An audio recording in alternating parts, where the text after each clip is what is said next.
Добрый вечер. На часах 19:30, а значит, в эфире самое время. Впереди актуальные новости, интересные диалоги. В студии Карина Тамаева и Аслан Санакоев. К слову об актуальных новостях. В Центральный парк Владикавказа недавно вернулись водоплавающие птицы. Это чудесная новость, Карин. Я предлагаю ею же продолжить, потому что хороших новостей много не бывает. Тут я согласна. В Центральном парке мама-утка вывела 11 утят. Всем семейством они уже активно выходят на прогулки и радуют своим появлением жителей и гостей города. Важно отметить некоторые меры предосторожности, притом не столько ради человека, сколько для утят. Какими бы милыми они ни были, кормить малышей хлебом нельзя, для них это вредно. Также не стоит шуметь рядом с утятами, брать их на руки, гладить и пытаться спасти, если вдруг они отбились от семьи. Скорее всего, мама-утка терпеливо ждет рассеянного малыша рядом. Ну а на этой умилительной ноте мы начинаем.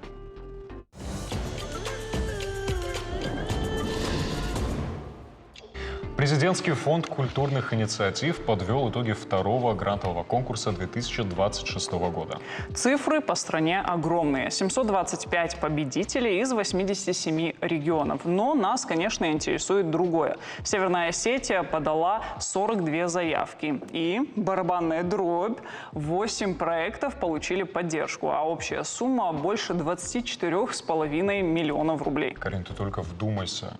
Это ведь, по сути, не просто гранты. Это 8 живых доказательств того, что в республике рождаются настоящие глубокие культурные проекты. Да, я согласна. И сейчас я хочу от всего сердца поздравить победителей и пожелать одного, чтобы проекты не просто реализовались, а зажгли, вдохновили и оставили след. Ну а я предлагаю пообщаться с победителями и узнать секрет, как им это удалось.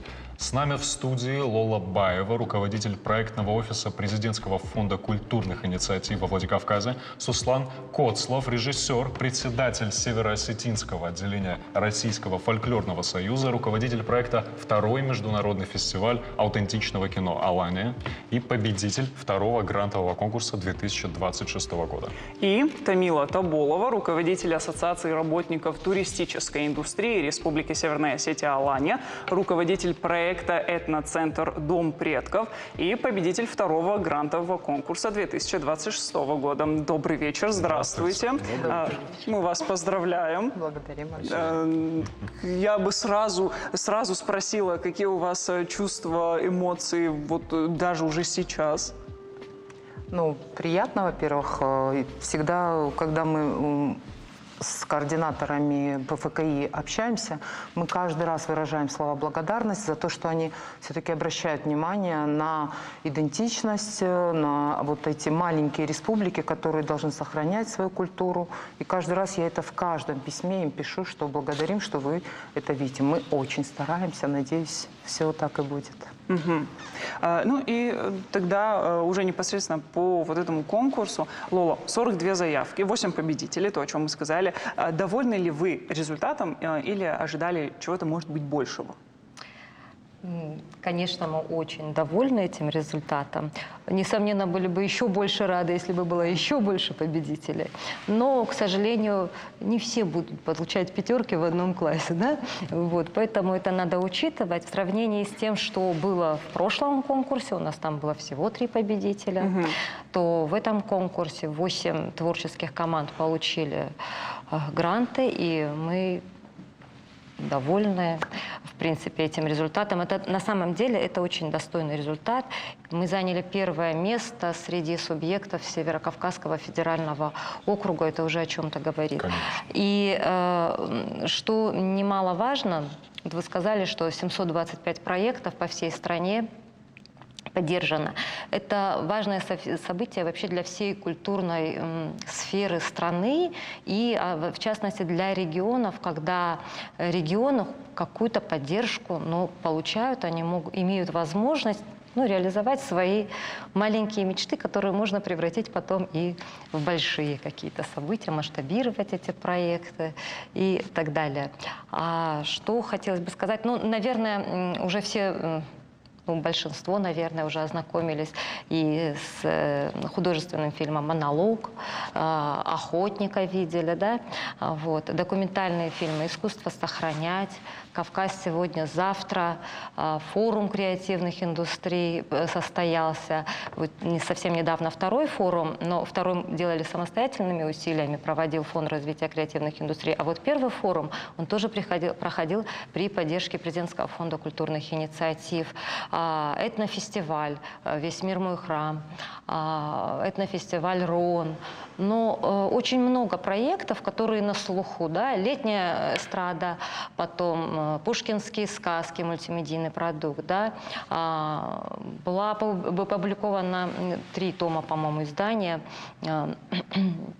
антология остинской драматургии, тоже хороший, прекрасный проект. Ну и Всероссийский театральный фестиваль «Вахтангов путь домой». Это тоже проект, который был реализован при поддержке Президентского фонда культурных инициатив. Ну, это я сейчас перечислила для того, чтобы вы ощутили вот этот наш масштаб, размах, да, вот этот. Поэтому всегда приятно, что проекты есть, проекты поддерживают, значит, есть развитие у нас. На самом деле, в последние ведь, ну, наверное, даже 5 лет республика сделала очень внушительный такой шаг. Да, это колоссальные совершенно масштабы. Ну, Сослан, давайте теперь переключимся на вас. Сколько времени ушло, давайте вот про этап, да, поговорим о участии в конкурсе. Сколько времени у вас ушло на заполнение заявки? Сколько это? Неделя, месяц, несколько дней без сна, может быть? Не, на самом деле это работа над новой заявкой начинается в момент, когда ты не выиграл предыдущую. Даже так? Да, с этого момента начинается. И хочется отметить как бы те условия, которые созданы в нашей республике, а именно это проектный офис. Мы просто когда увидели новость, что вот как бы приглашают обучиться, это абсолютно бесплатно. Мало того, что это не просто какой-то там кабинет или офис, это комфортное просто пространство, где можно и кофе выпить, и все, что хочешь, в общем. От которого вы отказывались, между прочим. Но мы потом подумали над своим подведением.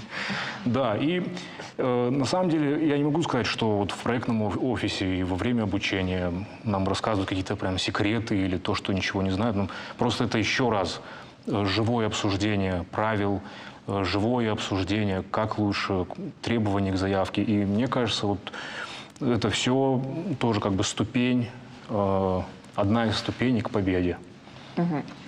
Ну, тут мне уже хочется, Аслан, подробнее поговорить непосредственно о проектах. Тамила, вот у вас проект с очень сильным названием «Дом предков». Скажите, это музей в таком классическом понимании или это некое пространство, где можно что-то потрогать, что-то где-то, возможно, как-то поучаствовать? Чем это место отличается, будет отличаться от обычного музея вот в классическом представлении? Ну, по сути, вы вашим вопросом уже как бы и ответили. Да, само место – это место, где уже много лет Изольда Григорьевна шьет, воссоздает костюмы народов Кавказа, и конкретно особенно остинский. Вы знаете, у нее есть серия костюмов народов Кавказа. И у нас еще, когда я возглавляла Центр народных промыслов, тогда была мечта, что мы сделаем определенные стеклянные витрины, чтобы эти костюмы визуально все видели. И вначале шла речь о том, мы когда с Изольдой это обсуждали, что мы обязательно создадим пространство, где ее же работы будут достойно представлены. Потом у нее появилась идея немножко шире это развить, и это пространство в его названии проекта, в общем, вся его суть. То это музейное, в то же время это креативное пространство, и каждый, кто приходит, может тактильно прочувствовать, взять в чашу в руки и узнать, что история с ней связана. Будут народные промыслы, различные виды и ремесел, и в нашей команде Ким Тавасиев, это мастер мастер по дереву, около 40 лет он в этой сфере, и поэтому он будет возглавлять эту работу. То есть мы каждого члена команды направили именно на его вид деятельности, и у нас будут даже инсценированные такие ритуальные какие-то мероприятия, свадебные они или какие, ну, то есть все будет, и за этим будет Фатима Пагиева. То есть каждый член команды несет свой функционал. Я думаю, будет очень интересное место, где не просто пришел. Мы также планируем в перспективе сделать небольшой такой аудиогид. И если человеку вот буквально активности как бы не интересны в плане времени нет или что, то пройдя медленно по территории, он сможет получить определенную информацию.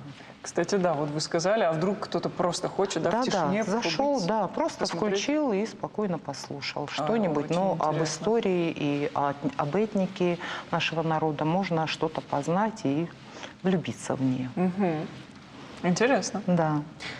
Лола, 2026 год – это год юбилейный. 17 мая президентскому фонду исполняется 5 лет. Есть ли какие-то… Вы много перечислили достижений, много ярких мероприятий, какие вот за эти 5 лет проводились в республике. Вот, а может быть, есть еще какие-то цифры или еще какие-то знаковые вещи, которые хотелось бы обозначить? Смотрите, за 5 лет фонд провел 16 конкурсов. Вообще конкурсы делятся на основные и специальные конкурсы.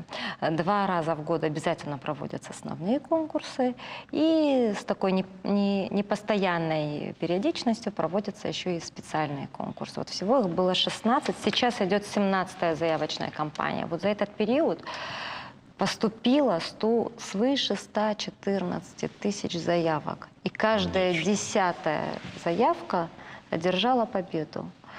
Общая сумма, которая была выделена президентским фондом на поддержку творческих команд, это порядка свыше 49,5 миллиардов рублей.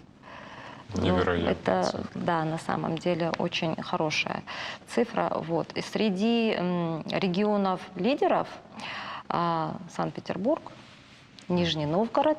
Они между собой борются то за 35 победителей, то за 36 победителей. Меняются так каждый год местами. Белгородская область и Удмуртия. Те борются за 25 победителей, за 26 победителей. Вот. У них такая хорошая разветвленная сеть проектных офисов в регионах создается. Вот наш проектный офис в стране 12-й, нам вот 2 года исполнилось в апреле. Наш проектный офис был создан на базе Фонда развития креативных индустрий по инициативе главы республики Сергея Ивановича Миняйла и при поддержке генерального директора фонда Романа Владимировича Карманова, который лично приезжал на открытие нашего офиса. И вот что интересно. Вот наш офис 2 года назад был 12-м в стране. Сегодня в стране 37 офисов. Проектных офисов. Они были созданы именно для поддержки творческих команд, для того, чтобы те, которые не знают, куда обратиться, где эту заявку взять, на каком сайте, какие документы нужны, они могут к нам обратиться непосредственно за методической помощью какой-то. Мы проводим обучающие мероприятия постоянно. Мы стараемся проводить деловые игры, но, правда, как-то наши не знаю, коллеги, друзья назвать, не очень активно в них пока участвуют, да, пока так закрытые они немножко. Но все равно мы не теряем надежды, что все-таки нам удастся проводить эти деловые игры в том виде, как мы себе это представляем. Вот.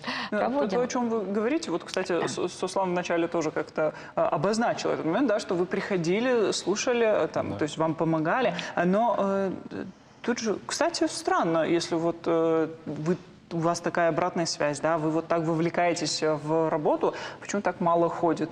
Аслан, может, мы с тобой сходим? Я, правда, не знаю, у нас никакого проекта нет, но мы просто послушаем.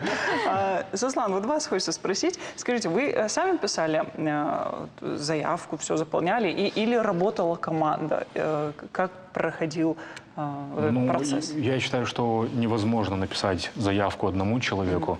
И также хочу развеять, наверное, такой миф, Ну, многие почему-то думают, вот, просто часто обращаются, а вот напиши мне заявку. А ты никого не знаешь, кто пишет заявку? Мне почему-то кажется, это какой-то миф. Ну, если человек не погружен в проект, если человек не дышит проектом, то как можно написать заявку? Ничего не зная о нем. Ничего не зная, это как-то не так работает. Но мне кажется, самый верный путь – это вот приходить в проектный офис, проходить обучение. И вот таким образом… Хочу еще сказать, что вот мы не коммерческие организации, мы не государственные, то есть у нас нет государственной поддержки. И вот данные фонды, в частности ПФКИ, это просто огромный, большой работающий реальный инструмент, который позволяет нам воплощать какие-то наши проекты в жизнь, и как бы строить какие-то планы. И самое главное, да, развивать эти все проекты, чтобы они не останавливались спустя один раз их проведения, а имели жизнь, продолжались. Кстати, это и в условиях тоже. Допустим, когда подаешь уже тот же самый фестиваль, но и повторно, то нужно придумывать что-то новое. То есть такое тоже там. В самой заявке есть такой раздел «Дальнейшее развитие вашего проекта». Он не обязательный, но если вы его заполните, это будет прекрасно. Так, если среди наших зрителей есть те, кто вот это был лайфхак, Да. Тамила, теперь позвольте переключимся на вас. Вы руководите Ассоциацией работников туристической индустрии. Значит, вы точно знаете, чего туристам не хватает в Северной Осетии. Значит ли это, что Дом предков – это, к примеру, ответ на запрос туристов, или это все-таки ориентировано на внутреннего потребителя? Во-первых, будучи руководителем ассоциации, мы в прошлом году выиграли тоже грант конкурса ПФКИ и этнофестиваля, о котором Лола уже сказала, «Весь мир мой храм». Мы провели достойно. И что хочу сказать, вот место, которое мы планируем сейчас, музейно-креативное пространство, оно не будет просто номинальным, я больше чем уверена. И так же, как и в сфере туризма, местный житель стал интересоваться культурой, интересоваться природными локациями. И начнем пока с наших. Наши же жители с такой благодарностью после этнофестиваля писали нам, что мы очень благодарны вам за это действо. Мы в этом конкурсе тоже должны были бы... мы участвовали, но наш фестиваль не прошел, не знаем пока по каким причинам. То есть мы хотим, чтобы наш этнофестиваль был ежегодным, инициирован именно Артиер Суалани. Вот. Поэтому очень надеемся в следующем конкурсе поучаствовать. То есть мы видим запрос и от жителей, что они хотят познать больше по локациям природным и историческим. Узнать больше, это уже работая в Центре промыслов, я понимала, что люди тянутся к корням, они тянутся к истории. Им интересно что-то сплести своими руками, вырезать. И уже ощущение другое, когда ты тактильно работал с природным материалом, и плюс еще у тебя изделие, например, та же чашечка из керамики. Людей это очень радует. Поэтому локация «Дом предков», она планирует быть местом притяжения всех, и местных жителей. Просто человек скучно пришел, посидел там, чашку кофе выпил. Мы постараемся, чтобы это все тоже было. Посмотрел, по мастер-классы какие-то провел, просто послушал историю. У нас будут запланированы научные встречи, семинары. Таймураз Птемиров, который, кстати, уже несколько лет представляет на Красной площади в Москве на фестивале книжном. Он рассказывает о музыкальных инструментах и так далее. То есть человек тоже в своей теме разбирающийся, он отвечает у нас за научные проекты, все семинары и так далее. То есть мы многогранно и со всех, как говорится, подходов. Кто-то теорию, кто-то практику, кто-то просто от безделия. Всех удовлетворим, их радостное пребывание. Да.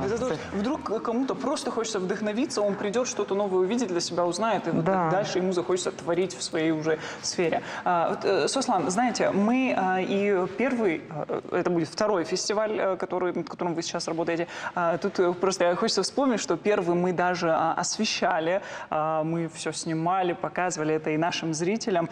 И тут, наверное, если даже не о самом кино, да, то больше о фестивале, о его значимости. Что в нем особенного? Вот вы нам расскажите. Ну, то есть такая главная цель этого фестиваля, то есть у нас такой девиз: мы в поисках настоящего, мы в поисках настоящего. Почему называется фестиваль аутентичного кино? На самом деле вот в профессиональном мире такого термина не существует. Его придумали мы сами. Вот нам почему-то кажется, что мы ищем фильмы, которые сняты честно, про людей, передающих их культуру, их быт, их жизнь.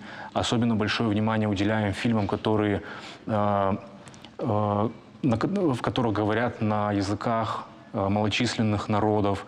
То есть мы хотим привозить в Осетию кино, которое честно рассказывает про культуру других людей. Также хочу сказать, что вот, вообще, в принципе, наша организация «Фольклорный союз», мы как бы придерживаемся принципа открытости. У нас открытая организация. Любой желающий, абсолютно любой желающий может прийти к нам со своей идеей, и мы можем начать как-то взаимодействие. В принципе, история рождения этого фестиваля также. Вот директор данного фестиваля Тамара Сокурова, она также просто пришли, вот она сказала: «Хочу, давай». И вот как-то это все закрутилось и поехало. Я хочу сказать, что в прошлом фестиваль мы тоже подавали его, но, к сожалению, не выиграли.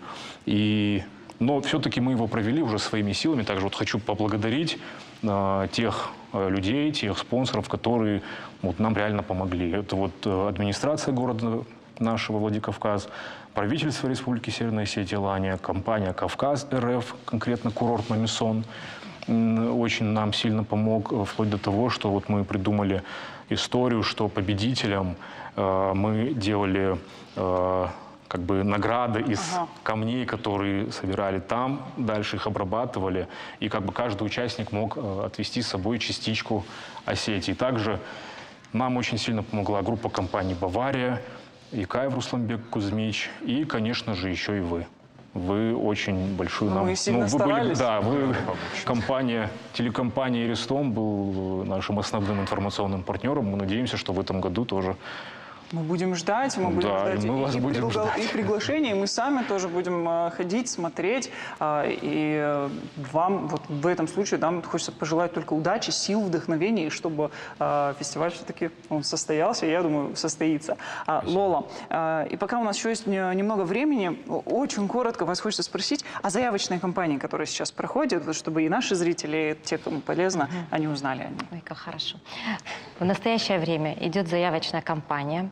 Это первый грантовый конкурс 2027 года.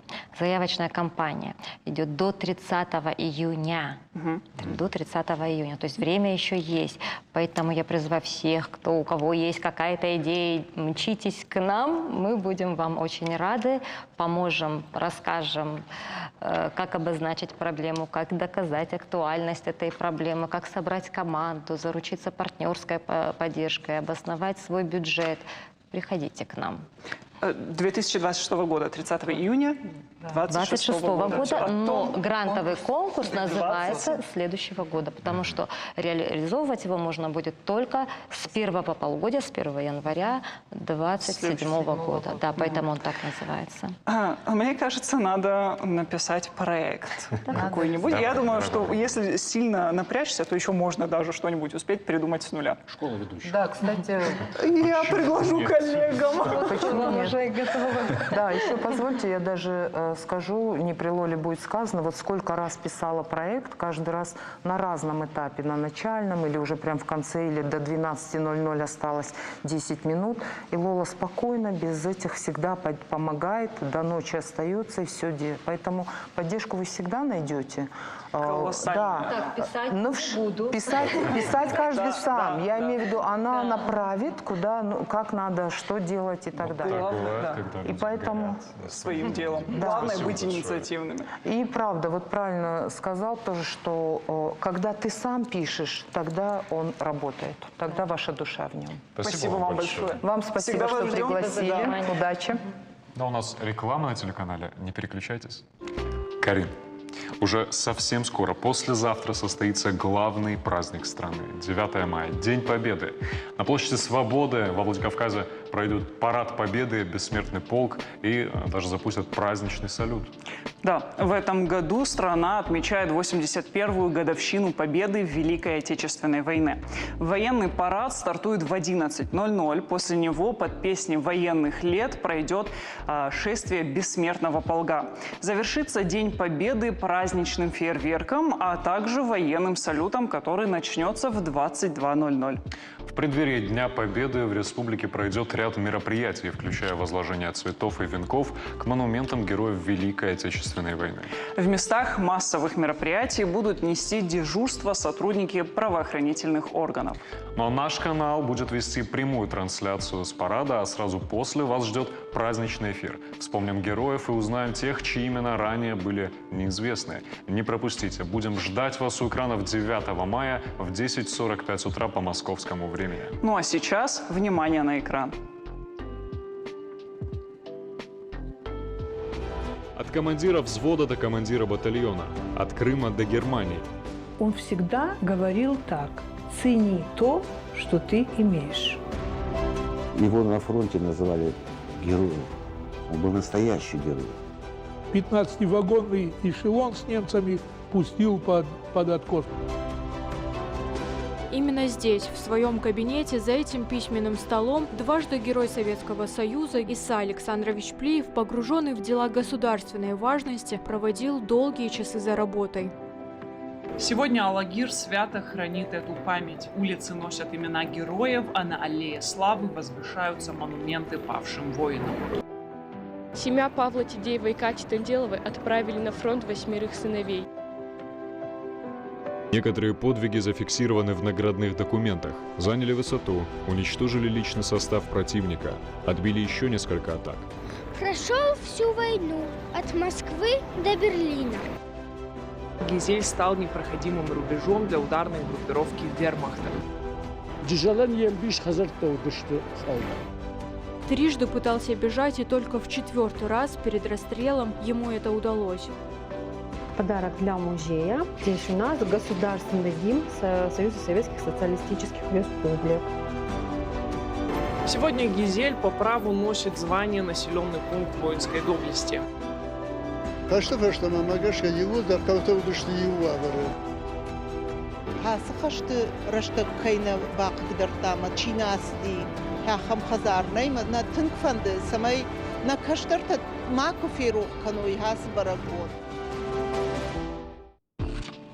Кстати, Аслан, вот знаешь, я тут еще прочитала, что 76% жителей Владикавказа назвали День Победы главным праздником. Кроме того, 90% опрошенных поддерживают акцию «Бессмертный полк». Говоря об акции, День Победы объединяет людей и за пределами России. Подвиг наших предков не забывают. Так, в Турции Карина Якаева-Дюсчимен каждый год организовывает акцию «Бессмертный полк». Да, и наш информационный отдел пообщался с Кариной и узнал, как далеко за пределами Северной Осетии чтят и хранят память о героях. Смотрим. Меня зовут Тимур, я из Анкары. Я участвую в полк про моего прадедушки. Я всегда праздную день 9 мая.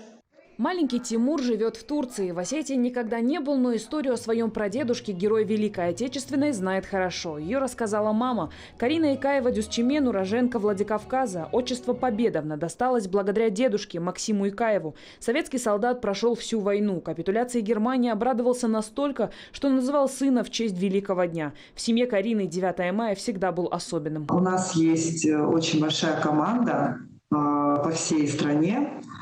Это волонтеры, это такие же безразличные люди, которые передают детям своим историю, и мы воссоздаем все традиции этого праздника. Уже много лет в турецких городах Стамбуле, Измире, Аланье, Манисе, Адане, Каджаэле, Анталье, Мерсине и Анкаре, где живет Карина, каждый год проходит бессмертный полк.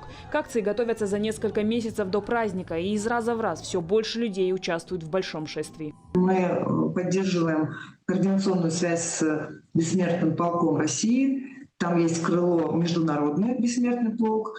Соответственно, мы в течение года методично это все прорабатываем. Мы готовим людей, берем разрешения. Если не дают разрешения, то стараемся эти моменты обходить другими способами.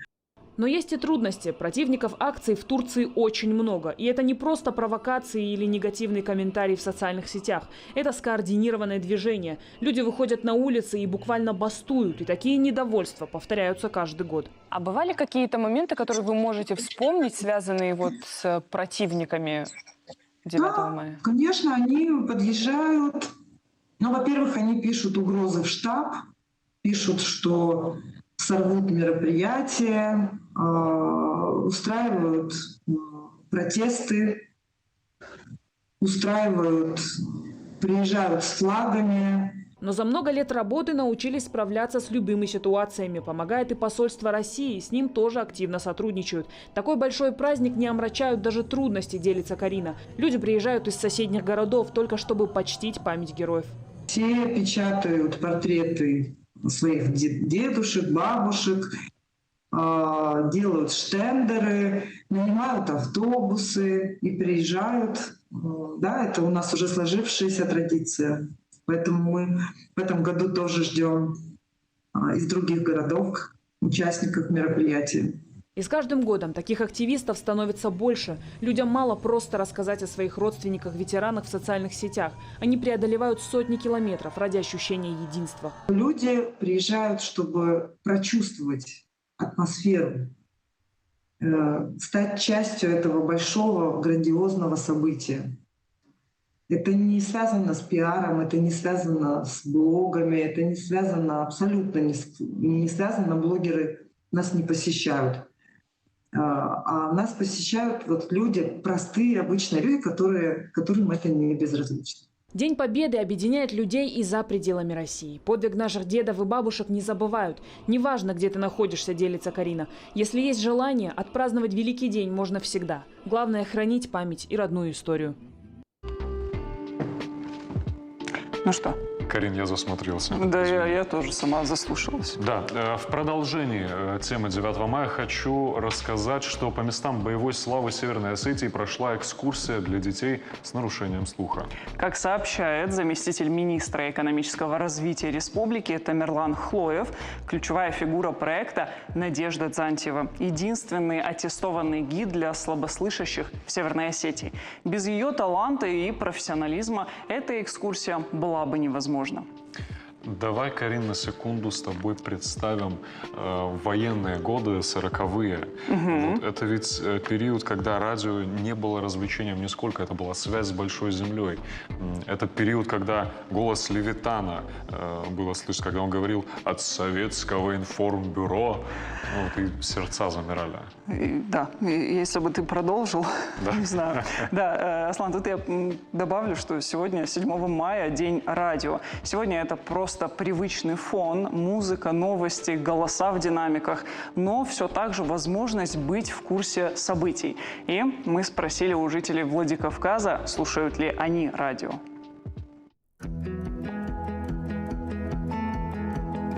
Слушаете ли вы радио? Категорически нет. Я очень любил слушать радио раньше, но вот в последнее время, кроме рекламы, там ничего не услышишь. Конечно, обязательно. Без радио никак. Только в машине. На самом деле у меня нет такой привычки слушать радио. Раньше была, но сейчас в основном я слушаю свой плейлист. Или не слушаю музыку вообще. Обязательно слушаю. Очень много лет. С самого раннего детства. Но времени нет. Нет. Ну, как-то сейчас более современное, другое, там, музыка, всякие короткие видео. Нет, когда бывает, всегда с детьми, с внуками, в общем, работа. Слушаю только в машине. Иногда, когда в машине еду. А что чаще слушаете, новости или песни? Ну, стараюсь слушать песни, то есть если какие-то там информации появляются, переключаю на песни. Ни в коем случае не новости, песни только. У деду дома радио есть, и там разные музыки бывают. А как вы думаете, актуально ли сейчас радио или уже прошлый век? Думаю, для старшего поколения, да, по-прежнему остается актуальным. Для меня оно не устарело. Я его люблю и продолжаю любить и слушать. Ну, когда там едешь в машине, то да. Так, думаю, в основном его никто не слушает. А было ли такое, что радио как-то спасло ваше настроение? Конечно, ежедневно спасает настроение прекрасное радио. Аслан, мне, если честно, настроение спасает хорошая погода. И хорошая погода, я, значит, знаю, все будет хорошо. Но если говорить о радио, то я очень редко его слушаю и чаще узнаю новости из социальных сетей. Вот, например, прочитала, что более 800 выездов совершила мобильная бригада «Помогаем своим» за время работы. Специалисты посетили свыше 4000 семей участников специальной военной операции. Социальные работники знакомят родных наших бойцов с положенными мерами поддержки, оказывают юридические консультации и психологическую помощь. Даже помогают получить путевки в республиканские санатории. А график работы выездов бригады «Помогаем своим» и другие вопросы можно узнать, обратившись в учреждение социального обслуживания в своем муниципалитете. Именно. Важно также отметить, что все коммунальные и ресурсоснабжающие организации Осетии перейдут на усиленный режим 8, 9 и 10 мая. Такое решение приняли на заседании оперштаба по поручению Сергея Миняйла. Задачей обеспечить санитарную очистку территории, стабильную работу жилищно-коммунальной инфраструктуры и оперативное реагирование на возможные инциденты. Для оперативного реагирования на обращения жителей круглосуточно и бесплатно работает единый колл-центр по вопросам ЖКХ. Его номер 8 800 444 55 66. Аслан, не знаю, как ты, а вот я уже очень сильно жду праздник. Ну, я с тобой полностью согласен, я солидарен. Ну а сейчас у нас реклама на телеканале. Не переключайтесь. Карин, я предлагаю немножко порассуждать. Мы живем в удивительную эпоху. История пишется буквально на глазах. События мировых масштабов происходят прямо сегодня. Да, на самом деле осознать эти масштабы непросто, но когда-нибудь и о нынешнем времени будет написано в школьных учебниках истории. А вообще, Аслан, что тебя сподвигло к таким рассуждениям? Поделись со мной, пожалуйста. Ну а то, что события всемирного масштаба, например, отстаивание суверенности нашего государства, сегодня во многом зависят от Министерства обороны, а в частности от вооруженных сил страны. Ну, теперь я поняла, что стало мотивом твоих рассуждений. Да, сегодняшний день для российской армии знаменательный. 7 мая 1992 года было подписано распоряжение и указ о создании вооруженных сил Российской Федерации. Именно сегодня российской армии исполняется 34 года. На деле, конечно, больше. После распада Советского Союза органы управления и группировки войск перешли под юрисдикцию России. Поэтому сегодняшняя армия – это преемник боевой славы, опыта и лучших традиций вооруженных сил СССР. И, конечно, наследница традиций и побед русской армии и военно-морского флота. А подробнее о том, насколько это значимое событие для сегодняшних военнослужащих, с ними и поговорим. У нас в гостях ветеран Вооруженных сил России, ветеран афганской войны, подполковник в отставке Сергей Алкиев. И участник СВО, заместитель командира батальона по военно-политической работе 429-го мотострелкового полка 19-й мотострелковой дивизии, старший лейтенант Александр Якунин. Добрый вечер. Здравствуйте. Сергей Дарчевич, давайте как раз вы старший по званию, с вас и начнем. Вооруженные силы нашей страны проживали разные периоды, разные этапы. Если в советское время военный человек это практически элита была, вот как ни крути, то спустя продолжительный такой период времени, ближе к 90-м и нулевым, когда вот по всей стране обстановка была предельно дестабилизирована, отношение к госструктурам в народе менялось. Вот. С тех пор прошло много времени, случились важные реформы, и доброе имя армии восстановили, слава богу. Чувствуете ли вы, что вот престижность вновь появилась в том, чтобы быть военным человеком? Во-первых, здравствуйте все, здравствуйте, уважаемая редакция. Позвольте и вас поздравить с наступающим Днем Победы. Спасибо. И наших зрителей республики поздравить с Днем Великой Победы. Обязательно, спасибо. Что касается вашего вопроса, то да, я прослужил с 1979 по 2004 год, все-таки 29 лет. 27 лет календарных. И вся вот эта эпоха прошла, кажется, через меня. Были тяжелые, очень тяжелые периоды в российской армии. Были периоды советские, когда у нас шла война в Афганистане. Да. И тоже народ неоднозначно к ней относился. Но тогда был патриотизм, тогда было понимание интернационального долга. Тогда и мы, наше поколение 60-х, 70-х годов, мы были воспитаны на примерах героев Великой Отечественной войны. Мы их видели еще живыми. Они у нас преподавали начальную военную подготовку в школе. Среди наших родных и близких были еще участники войны, которые были живые. Это все мы в себя впитали. Да, когда произошел перелом, слом государства, начала ломаться и армия. Ну, по себе я могу сказать так, что с 90-го года по 94-й год я поменял 4 должности. Невероятно. Там сократили должность, там сократили воинскую часть, там должность урезали. То есть все это действительно прошло по-живому, по каждому офицеру, прапорщику советской, потом и российской армии. Но если взять наш, так сказать, регион, первая чеченская кампания, она, конечно, встряхнула. Она показала о том, что мы где-то стали сильнее, но где-то стали слабее. К армии начали относиться более пристальнее. Армия начала что опять подниматься. Но это продолжалось и недолго, и опять 99-й год, опять Северный Кавказ, Дагестан, попытка оторвать Дагестан от Российской Федерации и боевые действия, которые, можно сказать, продолжались до 2004 года, опять на территории Чечни. Смена руководства, смена правительства Российской Федерации, и было уже реально принято решение, что надо армию полностью поднимать. И на сегодняшний день вы видите результаты. Хотя я на сегодняшний день также могу сказать, что еще надо сделать очень много. Безусловно. И в первую очередь это надо восстанавливать наши военные училища. Управленческие структуры. Без управления нет связи, без связи нет управления и победы. На сегодняшний день у нас реально только военная академия связи, которая может, так сказать, обеспечивать и снабжать вооруженные силы офицерами-связистами. Этого очень мало. Очень. Вы правы. Тут можно только понадеяться на то, что оно... Идет развитие. Да, вот в этом году, возможно, даже откроется уже в конце этого года Новочеркасское военное училище связи. Мы на это очень надеемся. Другие училища начинают планироваться, открываться. Но знаете как?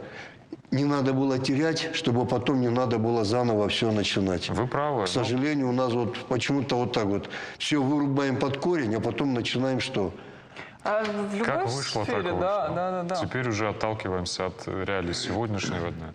Вот. Поэтому мы будем надеяться, будем ждать открытия новых училищ. Но я думаю, что с учетом того, каким образом сейчас развивается вот, политическая и геополитическая ситуация, в принципе, да, это логичное продолжение. Ну да, вот два плюса, что у нас объединили военно-космические силы, воздушно-космические силы в единое управление.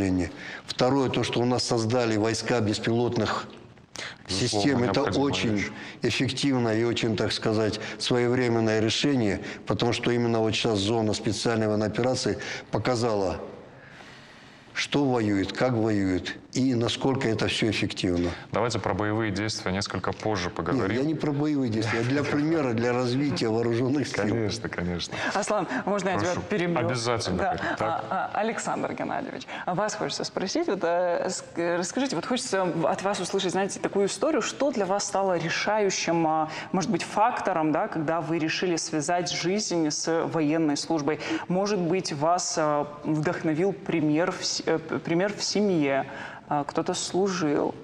Как это у вас случилось? Добрый вечер, уважаемые жители нашей республики. Хотелось бы в преддверии праздника Дня Победы всех поздравить от лица 19-й дивизии 429-го полка. Что касаемо факта решения выбора своей, например, профессии, я вырос на рассказах о военной службе.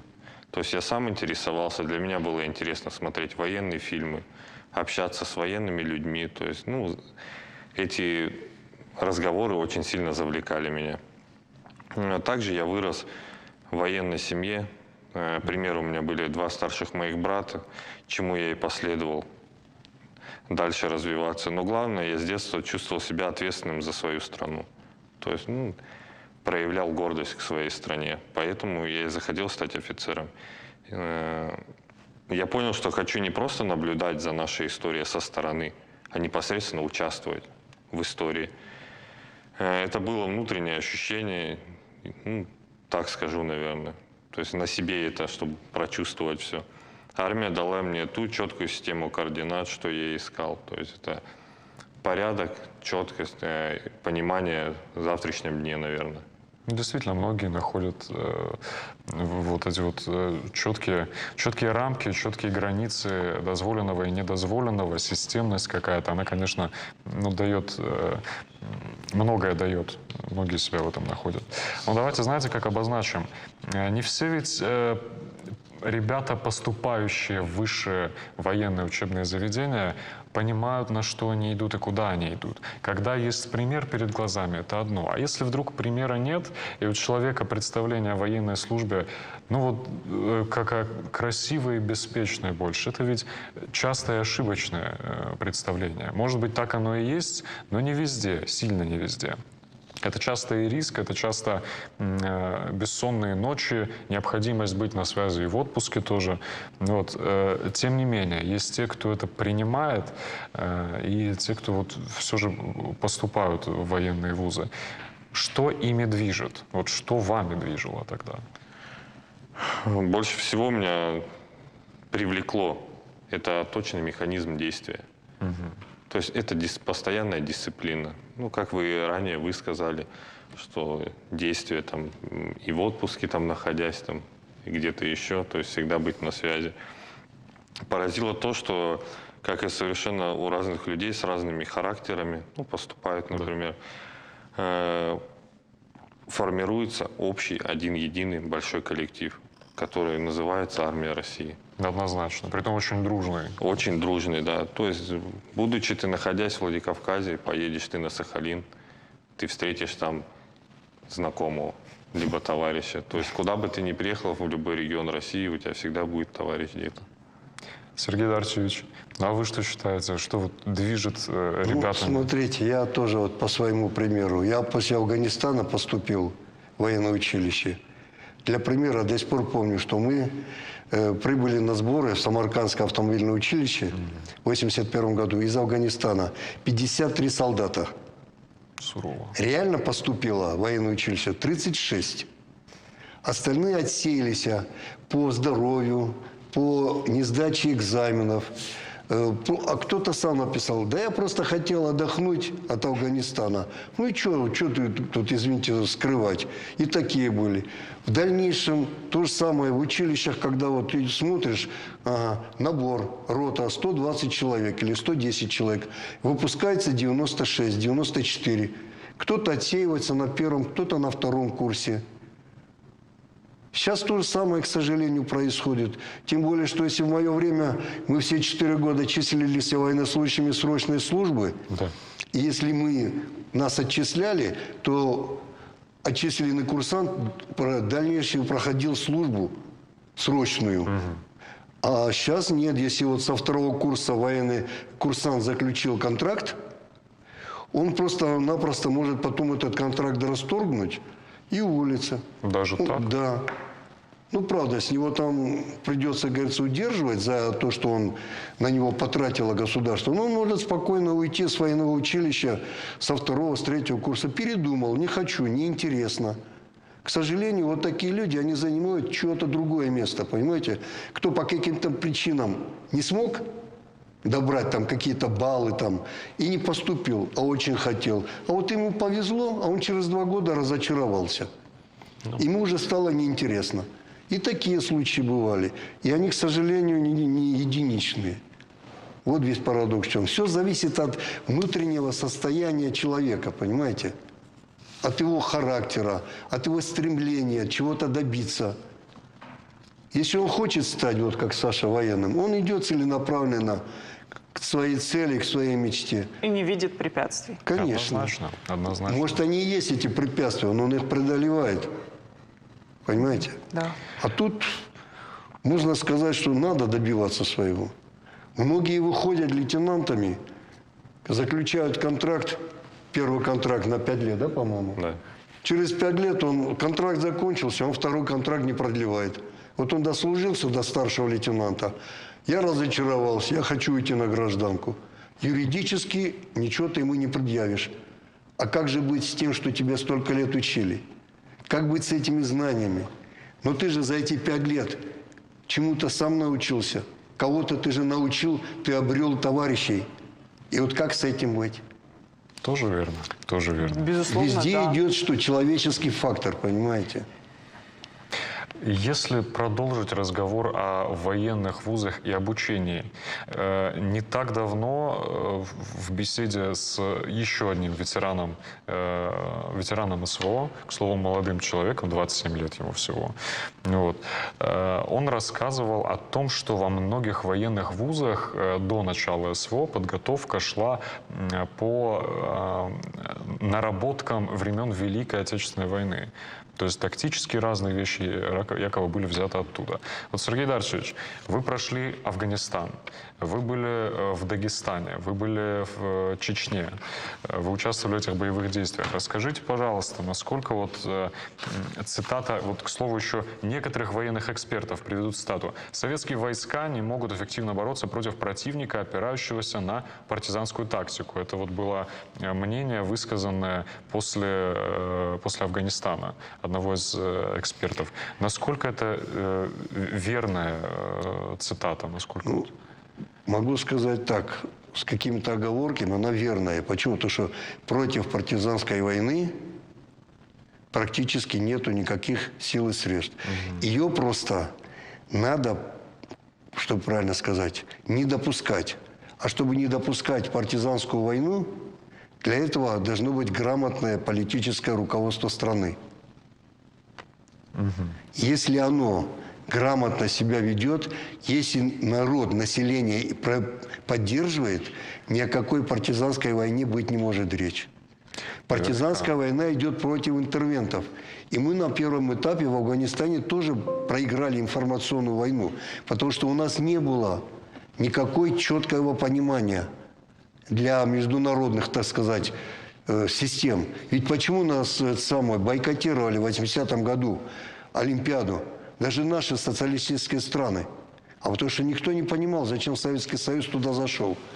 Не было информации доступной, доходчивой и объективной. Все ссылались, у нас есть договор, к нам обратились за помощью, мы оказали эту помощь. Но ведь по большому счету основная часть населения Афганистана нас приняла на ура. Она увидела, чем Советский Союз помогает. Ведь мы за вот эти 9 с лишним лет десятки тысяч специалистов подготовили для Афганистана. Даже космонавта-исследователя запустили в космос афганского. Представьте себе, с нуля подготовить летчика, чтобы он хотя бы просто полетел в космос и там провел какие-то исследования. Это очень дорогого стоило в то время. Афганистан нам много дал, очень многое дал. К сожалению, многое забрал, но давайте сейчас несколько все-таки о другом. Да. Близится праздник. Давайте вот к этой ноте более радостно перейдем. Вот. Александр Геннадьевич, давайте вот с вами поговорим. 9 мая, ну или, скажем, 23 февраля. Практически профессиональный для вас праздник. Это ведь... для военных людей не то же самое, что и для гражданских. Вы воспринимаете это ближе к сердцу? Ну, конечно, ближе. Так как эти праздники очень близки к нам, так как мы военные, эти люди. Как говорится, со слезами на глазах и не с равнодушием на сердце. То есть, ну, мы понимаем этот праздник как никто, потому что в нем непосредственно принимали наши предки. То есть приближали победу, касаемо 9 мая. То есть столько было отдано тому, чтобы сейчас мы спокойно могли жить и памятно отмечать данное событие. Также в настоящее время продолжается СВО, где в дальнейшем мы то же самое будем чествовать его завершение и памятные даты этого события. В настоящее время, по моему мнению, нужно формировать устойчивый культ личности будущей молодежи, которая должна высоко ценить те подвиги, совершенные в Великую Отечественную войну 9 мая, когда мы празднуем это, 23 февраля, то есть значимость и принадлежность всех военных праздников. Но мы ведь, наверное, примерно на этом пути и находимся, вот на уровне государства. В школах появляются новые должности, это люди, занимающиеся патриотическим воспитанием. Вот, Сергей Дарчевич, вы ведь тоже работаете в школе сегодня? Да, в 14-й школе. Замечательно. Что преподаю расскажете? основы безопасности и защиты Родины. Ох ты, как патриотично. Ну, старшие классы, 8 и 11. Ну, сейчас у нас пока этого, как говорится, преподавателя или специалиста нету, но говорят, что уже в сентябре месяце должны появиться в школах первые 20 или 25 участников СВО, которые целенаправленно будут работать. Ну, я что хочу сказать. Во-первых, то, что мы празднуем, все вот эти знаменательные даты, это правильно. Это должно быть, было, есть и будет. Но здесь необходимо еще понимать то, что необходима целевая программа.